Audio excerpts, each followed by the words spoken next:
So yun, what's up mga katropa. Ngayon pong tanghali magbibigay po tayo ng merienda sa ating mga sisiw. Dahil po 2 months old na po sila, magbibigay po tayo ng basa ng pagkain. Ayan po ang bibigay nating pagkain sa ating mga sisiw. Ayan. So, tara po.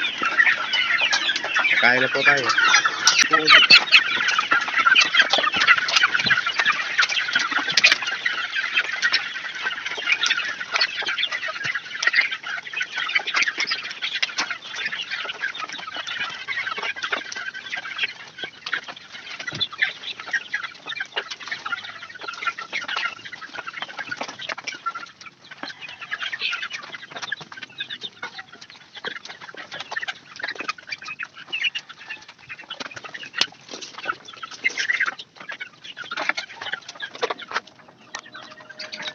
Ayan mga katropa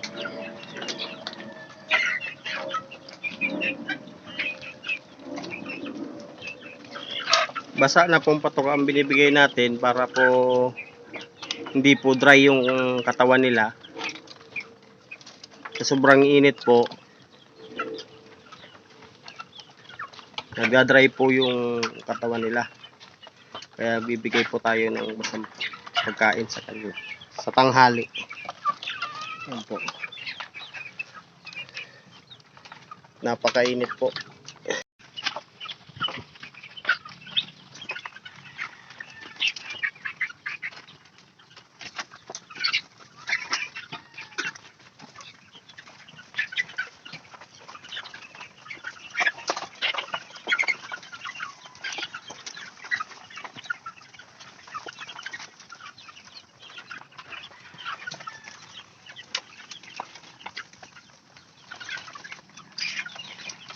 Yan lamang po mga katropa, at kung nagustuhan nyo po ang ating video, paki-like and share, subscribe na rin po mga katropa.